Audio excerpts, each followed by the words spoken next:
जी, जी, सही बहुत-बहुत धन्यवाद कि आपने इस विषय पर आपने बात करने के लिए हमें आमंत्रित किया। सबसे पहले ये बता दूँ कि इंजीनियर स्नेहा हमारा नाम है और हम पेशे से पत्रकार हैं और बहुजन मीडिया के तौर पर लगातार काम कर रहे हैं। तो और जैसे आपने जिस मुद्दे को हम बात कर रहे हैं मंडल कमीशन, सबसे पहले ही दिक्कत जब हम इस बात की करते हैं, इस विषय पर जब बात करते हैं कि आरक्षण को गाली देने वाले या जो लोग हैं, ये वही लोग हैं जो देश या भारत को महासत्ता बनाने की बात करते हैं। ये भारत को विश्व गुरु बनाने की बात करते हैं और ये लोग भारत को विश्व गुरु या महासत्ता बनाने की जो बात करते हैं, ये लोग उन लोगों को छोड़कर मतलब देश के 85% लोगों को छोड़कर सिर्फ 15% लोगों के भरोसे पे ये विश्व गुरु बनाने की बात करते हैं। इस देश का 85% जो समाज है वो अलग-अलग जातियों में और वर्ण में विभाजित होकर अन्याय, अत्याचार, उत्पीड़न का शिकार है। और ये कितनी शर्म की बात है कि आपके देश के अंदर 85% जो लोग हैं वो उन 85% में 15% आपके दलित हैं जिनके साथ आप अछूतों की तरह व्यवहार करते हैं। आपको उनके हाथों का पानी नहीं पीना है, आपको उनको मंदिर के सीढ़ियों पे नहीं चढ़ने देना है, आपको उनको घोड़ी पर नहीं बैठने देना है, आपको मूंछ नहीं रखने देना है।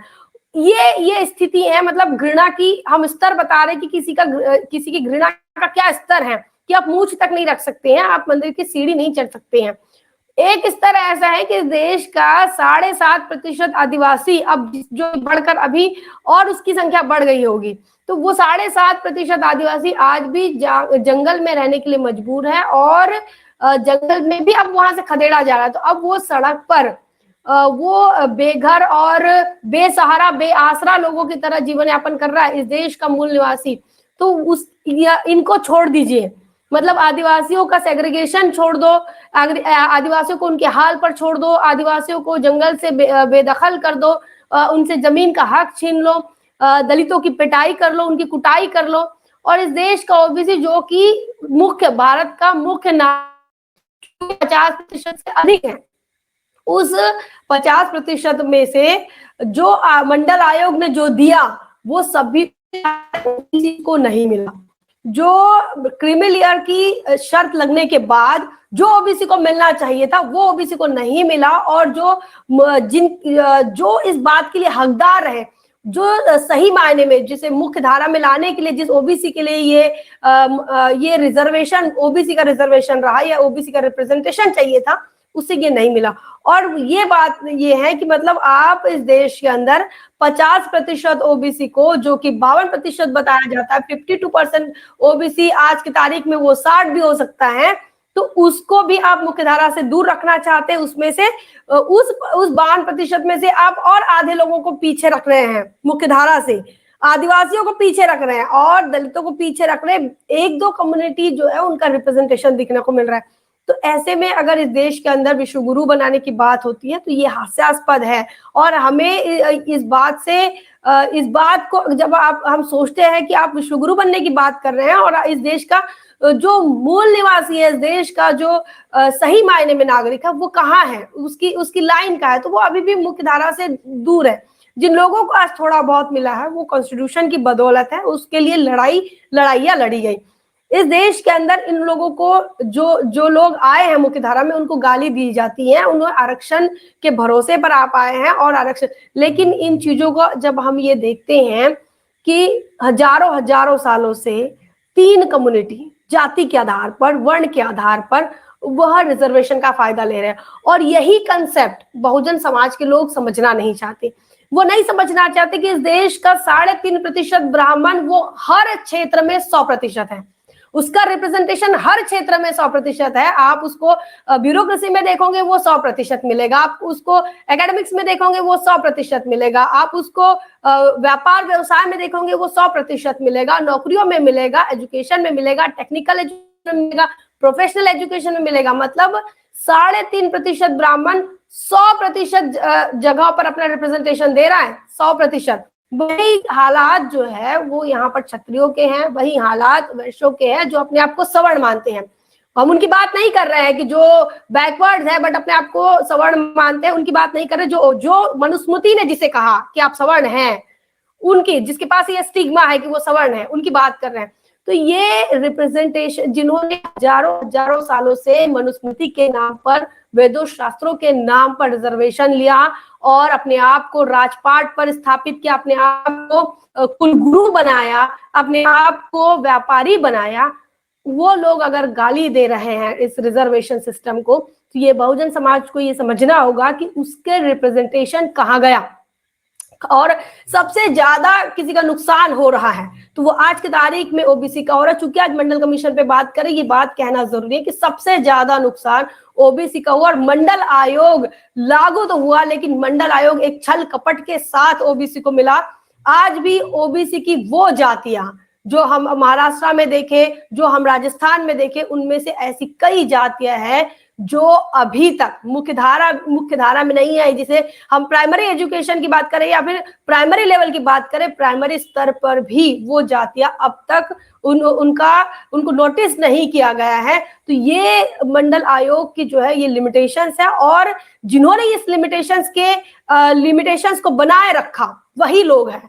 ये वही लोग हैं जो हजारों हजारों सालों से आरक्षण का फायदा लिया, उन्होंने मनुस्मृति का सहारा लिया, उन्होंने अपने वर्ण का सहारा लिया, अपने जाति का सहारा लिया और अपने आप को सुप्रीम बनाकर रखा। और वही लोग अब चाहते, वही लोग कह रहे हैं कि आप लोग जो रिजर्वेशन ले रहे हैं वो रिजर्वेशन नहीं, बैसाखी है। तो ये बहुजन समाज का जो अपने आप को पहचानने का या फिर अपने आप को रिप्रेजेंट करने में हम कहीं ना कहीं कमी रह गई, ये हमें लगता है। बिल्कुल बिल्कुल, धन्यवाद। बहुत सही बात आपने कही कि सबसे ज्यादा जो वंचित वर्ग है वो ओबीसी है। सबसे ज्यादा नुकसान भी ओबीसी का हो रहा है, क्योंकि जब काका कालेलकर कमीशन ने आइडेंटिफाई किया तो करीब करीब 2300 के आसपास जातियां थी, 2343 थी, कुछ ऐसे ही थी। मंडल कमीशन ने 3700 के आसपास कुछ जातियों को आइडेंटिफाई किया। अभी ओबीसी में जातियां जुड़ते जुड़ते 5000 हो गई हैं और इतना हेट्रोजेनस ग्रुप बन गया है जो मोटा मोटी एक तरह से देखा जाए तो बेमानी हो गया है। तो स्नेहा जी, 1 मिनट में आप इसका जवाब दीजिए कि कैसे ये संभव हो पाएगा, एडुकेट, ऑर्गेनाइज और एजुकेट, और अपना अधिकार कैसे सुनिश्चित हो पाएगा?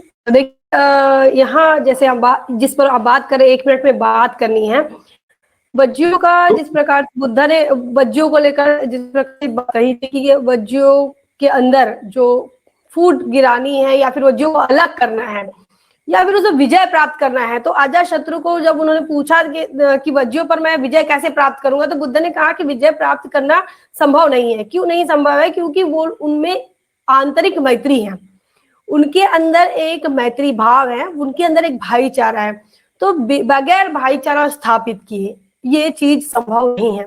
हमें हम जितने एक्टिविस्ट हैं, अपने आप को एक्टिविस्ट कहते हैं, तो हम सिर्फ कहने के अगर एक्टिविस्ट है और हम अगर समाज में भाईचारा निर्माण नहीं कर सकते, हम नहीं बता सकते। बाबा साहब अम्बेडकर कहते कि ओबीसी शेड्यूल कास्ट के लोगों से कहते कि ओबीसी आपका बड़ा भाई है। हाँ, जब तक हम अपने बड़े भाई को स्वीकार नहीं करेंगे कि वो हमारा बड़ा भाई है, तब तक ये स्वीकृति जब तक स्वीकार नहीं होगी और दिल से स्वीकार नहीं होगी, तब तक हम ऑपरेटेड होंगे। और इस देश के अंदर मनुवादी सिस्टम हमेशा, बाबा साहब काउंटर रिवॉल्यूशन में और रिवॉल्यूशन में लिखते हैं कि हमको यूज किया जाता है, हमारे साथ हमें ऑपरेट किया जाता है, उसके चेहरे बदलते हैं, उसके प्रकार बदलते हैं, वो अपडेट होते रहता है, लेकिन हर बार वो हमारे साथ जो है डिस्क्रिमिनेशन करते हैं, अलग अलग तरीकों से करते हैं। और ये हम भाईचारा स्थापित करने के लिए हमें इन चीजों से भी सावधान होना पड़ता है। जैसे कि ओपिनियन को कोई अडॉप्ट कर लेता है लेकिन हमारे रिप्रेजेंटेशन को एक्सेप्ट नहीं करता।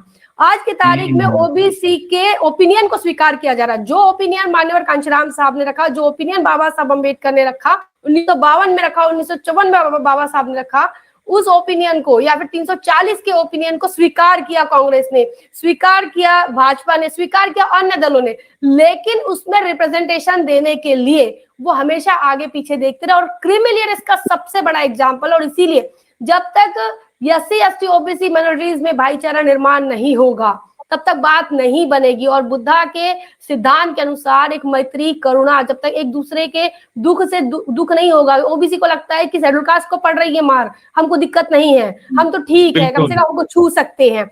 और ये जो स्वभाव है ये हजारों सालों से है कि ओबीसी को लगता है कम से कम हमको छू तो सकते हैं, शेड्यूल कास्ट को लगता है कम से कम हमको गांव से बाहर तो रखते हैं, और आदिवासी इन चीजों से अभी तक अनभिज्ञ हैं। तो ये चीज जो जब तक सेंसेशन नहीं आएगा कि शेड्यूल कास्ट को शेड्यूल ट्राइब के साथ सेंसेशन आए, ओबीसी को शेड्यूल कास्ट के साथ सेंसेशन आए, शेड्यूल कास्ट को ओबीसी के साथ आए, भाईचारा के बिना कुछ नहीं होगा। और ये भाईचारा आता है महापुरुषों के विचारों से, महामानवों के विचारों से। और जब बाबा साहब अम्बेडकर जैसे शख्स को छत्रपति शाहू जी महाराज कुर्मी राजा होकर उन्हें अपना उत्तराधिकारी घोषित कर सकते हैं, बाबा साहब अम्बेडकर अपना गुरु महात्मा ज्योतिराव फुले को मान सकते हैं, तो ये पॉसिबल नहीं है, ऐसा नहीं कह सकते। सब कुछ हो सकता है बशर्ते हम जैसे जो एक्टिविस्ट है, अगर हम विचारा निर्माण करने के लिए काम नहीं किया तो हमारा एक्टिविज्म किसी काम का नहीं है। जी बिल्कुल, धन्यवाद। बहुत अच्छी बात आपने कही, जो आपने मैत्री और भाईचारे की बात कही वो कान खोलने वाली है, खासकर इस बहुजन समाज को आपने एक फार्मूला दिया। जी देवेंद्र जी, कुछ कहना चाह रहे हैं आप? अगली चर्चा में हम लोग बात कर लेंगे।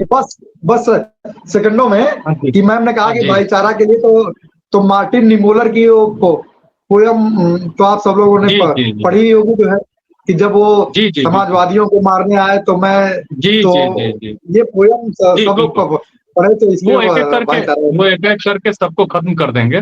बहुत बहुत धन्यवाद इंजीनियर स्नेहा आपका। और आपने वो फार्मूला दिया, धर्मेंद्र ने भी फार्मूला दिया कि जमात, शरद यादव इसकी बात कहा करते थे, देवेंद्र जी ने भी कहा कि हिस्सेदारी वही सेंसिटिविटी के साथ आएगी, संवेदनशीलता रखना होगा। ऐसा नहीं कि श्रेष्ठता के भाव के साथ आप जिए और चाहें कि आपकी एकता भी बन जाए, यह असंभव है। तो आप तीनों का बहुत बहुत शुक्रिया हमारे साथ जुड़ने के लिए। और मैं दर्शक निवेदन करता हूं कि वो हमारे मॉडेस्ट प्रयास, ये छोटा सा प्रयास है हमारा, उसको इंकरेजमेंट देके इसको लाइक भी करें और सब्सक्राइब भी करें और शेयर भी करें। हमारी ये जो बातें हैं, चाहे वो इंजीनियर स्नेहा की हो, चाहे वो धर्मेंद्र की हो, चाहे वो देवेंद्र जी के संघर्ष की हो, वो हमारे समाज के अंतिम आदमी तक पहुंचे और उसको मालूम चले कि इन बहुजनों में मैत्री, करुणा और एकता का क्या महत्व है, और इससे वो क्या पा सकते हैं और बिना इसके वो क्या खो सकते हैं, क्या खो रहे हैं, कैसे जी रहे हैं और उनके साथ क्या साजिशें हो रही हैं।